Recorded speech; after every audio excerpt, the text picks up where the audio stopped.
Bom, pessoal, trazendo mais um vídeo aqui para o canal. Eu tinha prometido que ia fazer um vídeo do equalizador Model ES10 da Gradiente. Então hoje eu trago aqui para vocês o Model ES10 da Gradiente. Esse equalizador foi lançado em 1982 para compor a linha Compo. A linha Compo, lançada ali em 1982, é uma linha bem grande de equipamentos. A Gradiente realmente renovou toda a linha de equipamentos de áudio da marca em 1982 com a linha Compo. A linha Compo aí traz assim equipamentos muito bonitos e muito harmoniosos entre eles e com o ambiente, né? Porque ele é um equipamento que, apesar de ter todos esses anos aí, ainda continua sendo um equipamento bem harmonioso e bonito, né? Para quem gosta desse tipo de equipamento de áudio aí, vai notar que o equipamento ele é bem harmonioso. E quando ele está na linha Compo, lá que contém sintonizador, os amplificadores, os tape decks, realmente é uma linha bem harmoniosa e um equipamento conversa com o outro lá para você estar montando o seu sistema de áudio. Então a intenção da Gradiente em lançar esse equalizador, que é o segundo equalizador da marca, o primeiro foi o A1, o E1, quer dizer, desculpa, que fazia parte do System One, né? Então ele não combinava realmente com a linha Compo, que é uma linha toda em aço escovado, na cor prata, então ficava mais bonito se eles criassem um equalizador que pudesse conversar com a linha Compo, né? Então esse S10 foi o equalizador que eles criaram para estar utilizando na linha Compo. E a Gradiente depois, lá para 1984, quando sai a linha Exotec, ela utiliza o mesmo equalizador, o ES10, só que com painel na cor grafite, para integrar a linha Exotec da Gradiente. Então a Gradiente em demais modelos de equalizador, ela repete o ES10, na verdade é o mesmo equalizador.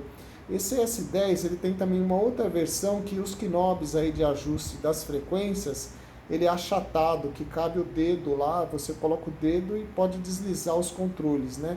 Existem essas duas versões, essa versão aí com knob proeminente e uma outra versão com knob achatado. As duas são contemporâneas, elas saíram em 1982, não demorou muito para você encontrar em loja ou um ou outro, né? Mas todos com painel escovado, né? Esse equalizador, ele é um equalizador estéreo de 10 bandas de atuação por canal, e aí as frequências que ele aí você pode estar atuando aí 32 Hz, 64 Hz, 125 Hz, 250 Hz, 500 Hz e 1 kHz, aí está o centro aí, né?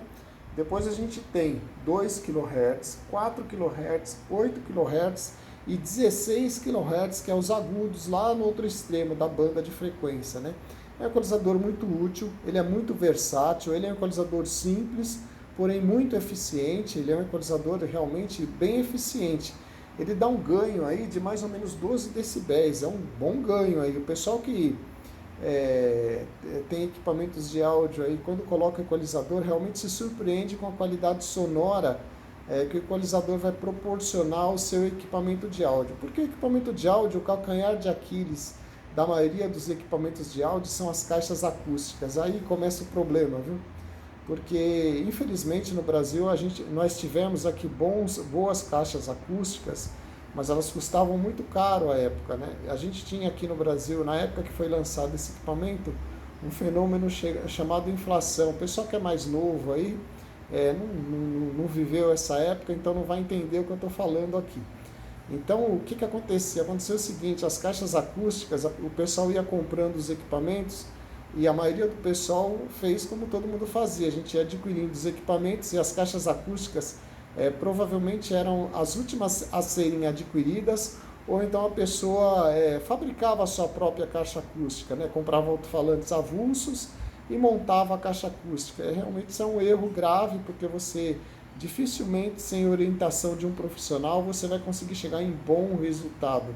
Eu mesmo, quando era menino, lá atrás, montei algumas caixas acústicas e falo de próprio assim, conhecimento que eu adquiri na época, né? Você não vai conseguir chegar num bom resultado se não tiver Na época eu não era formado, não tinha nenhuma formação, eu estava no ginasial ainda, no ginásio, então eu estou contando uma história para vocês antes da minha formação. Então, quando você se forma, assim, quando você entra no curso de engenharia, que você percebe assim que o negócio não é tão simples assim como cortar umas madeiras e colocar alto-falantes. Como a maioria do pessoal na época tinha essa intenção, justamente pelo o valor das caixas acústicas, e a maioria das caixas acústicas existentes no mercado à época também não eram eficientes, elas não eram de boa qualidade, viu, pessoal? Hoje em dia tem aí muito glamour em caixa acústica aí que realmente só tem o glamour, porque a caixa não tem uma eficiência assim primorosa. O mercado nacional de caixas acústicas você não enche uma mão de caixas acústicas de boa qualidade, de marcas assim de boa qualidade. Eu estou tocando no vespeiro aí, eu não vou mencionar nomes de caixas aqui para não degrinir as marcas, mas quem conhece áudio sabe do que eu estou falando, entendeu? Então realmente a caixa acústica no Brasil sempre foi uma coisa muito difícil de estar se encontrando bons sonofletores, né? Ou caixas acústicas, né? O pessoal que é audiófilo aí vai entender bem o que eu estou falando.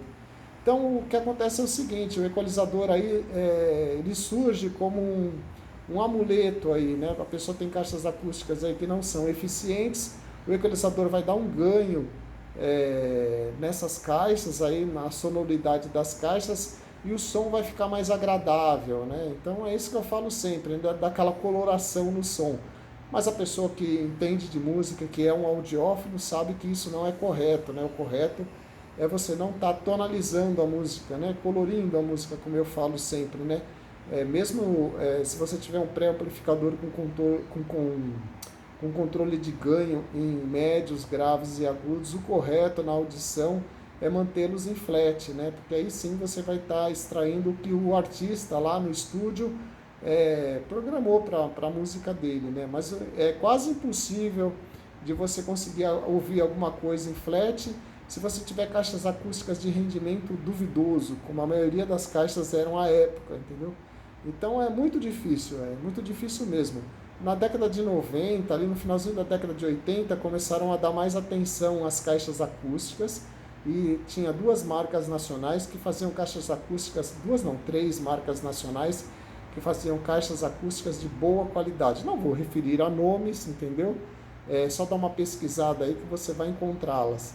E aí a gente começou a ter assim uma familiaridade melhor com caixas acústicas de boa assim, procedência e de bom rendimento. Mas o preço era altíssimo, pessoal.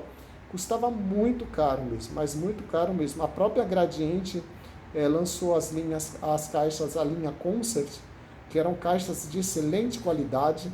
Então a Concert One, a Concert 2, a Concert 3 e a Concert 4, e também tinha a Concert 5, são 5 modelos de caixas acústicas, realmente de muito boa qualidade, essas sim, boas caixas acústicas, entendeu? E que você poderia estar adquirindo, mas o preço era fantástico, viu, pessoal?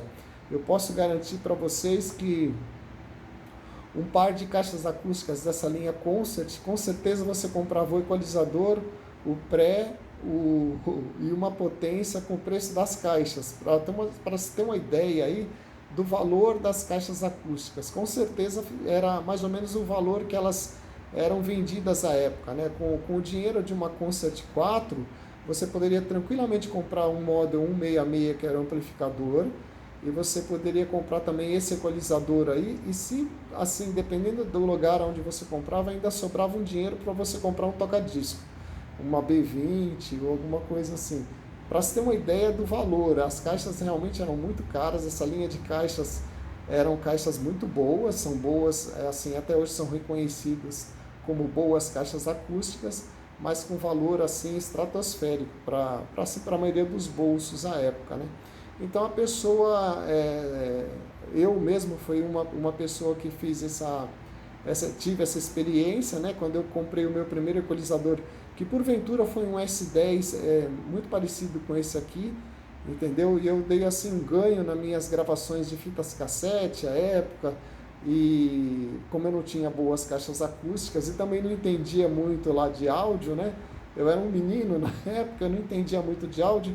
Lembrando que nós não tínhamos a internet na época, a gente não tinha esse amuleto que é a internet, que ajuda muito hoje em dia. Hoje em dia, se você fizer pesquisas em bons sites aí, você sai assim bem instruído em que equipamentos comprar, né?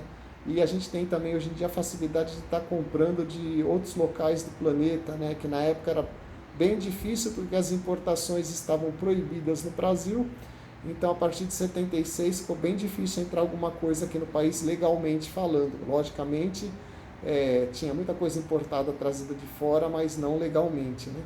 Então, essa aqui é um depoimento que eu estou dando, né? E mostrando aí o equalizador para vocês. O equalizador realmente é um equipamento assim muito importante para quem tem caixas acústicas que não tem lá esse rendimento que eu estava falando anteriormente, né?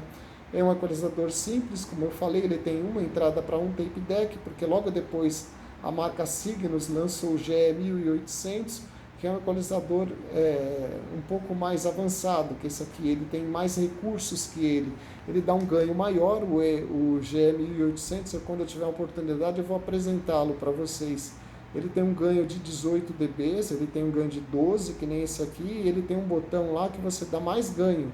Você sobe o ganho para 18 dB.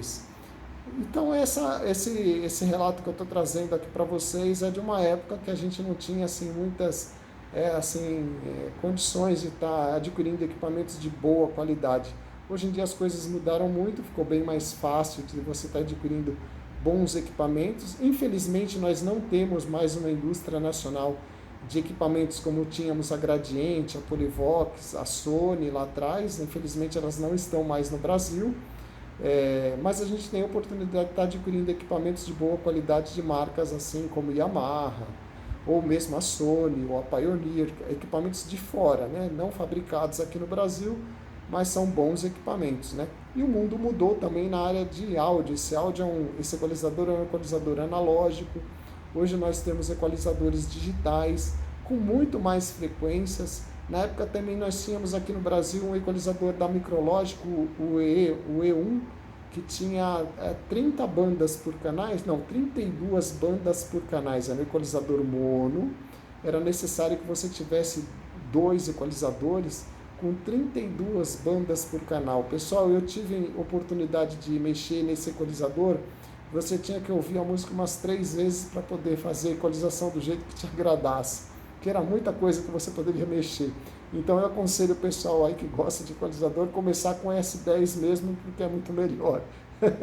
Você não vai perder tanto tempo assim ouvindo e acertando, porque sempre vai ter alguma coisinha que vai estar faltando ou do seu gosto que você queira está destacando na música. Vou mostrar lá o painel traseiro, vamos parar de conversar de assuntos que não tratam do equalizador. Vamos mostrar lá o painel traseiro, pessoal. Aqui no painel traseiro nós temos aqui uma entrada para um tape deck e aqui as entradas e saídas do equalizador, né? Aqui a gente tem uma tomadinha de serventia e logo ali embaixo nós temos também a tomada ali, a rede elétrica ali de operação do equalizador. Ele é um equalizador bivolt, ele funciona tanto em 127 ou 110 volts, ou 240 volts, ou 220 volts, mas é necessário que se mude a chave. Ele não é um equalizador automático, de fonte automática, viu pessoal? Tem que mudar a chavinha lá, senão acaba estragando o equalizador. Aqui no painel frontal nós temos aqui a tecla Power para acionar o equipamento. Nós temos aqui um LED que indica que o equipamento está ligado e um LED de overload aqui. Quando está dando uma saturação no áudio, o LED vai começar a piscar em vermelho, é a hora de você estar diminuindo a equalização aí. Aqui a gente tem o tape, modo da entrada de tape. Você acionando a tecla, você vai estar acionando a entrada de tape deck. Aqui a gente tem o modo equalizador, você apertando aqui você equaliza, ou desligando você tira a equalização do áudio. E aqui é o modo de gravação, você apertando aqui você aciona a gravação para o tape estar gravando com a equalização ou sem a equalização sem a função equalização do equalizador, lógico, né? Vai gravar o áudio sem equalização. Bom pessoal, muito obrigado por estar assistindo mais esse vídeo aqui no meu canal. Se você não for inscrito no meu canal, inscreva-se, é de graça, você não vai pagar nada, como eu falo sempre. Outra coisinha, se você puder deixar um joinha aí, deixa um joinha, porque o canal fica um pouquinho mais relevante e eu possa estar trazendo alguns outros equipamentos para estar apresentando para vocês aqui. Se vocês quiserem estar trazendo equipamentos aqui para fazer manutenção, na descrição do vídeo eu deixo sempre o contato lá do meu e-mail. Entre em contato por lá, a gente vai se conversando e aí a gente agenda uma data e um horário para vocês estarem trazendo equipamento aqui para estar fazendo a manutenção. Demais, mais uma vez, muito obrigado a todos, pessoal, e até o próximo vídeo aí, pessoal. Tchau, tchau.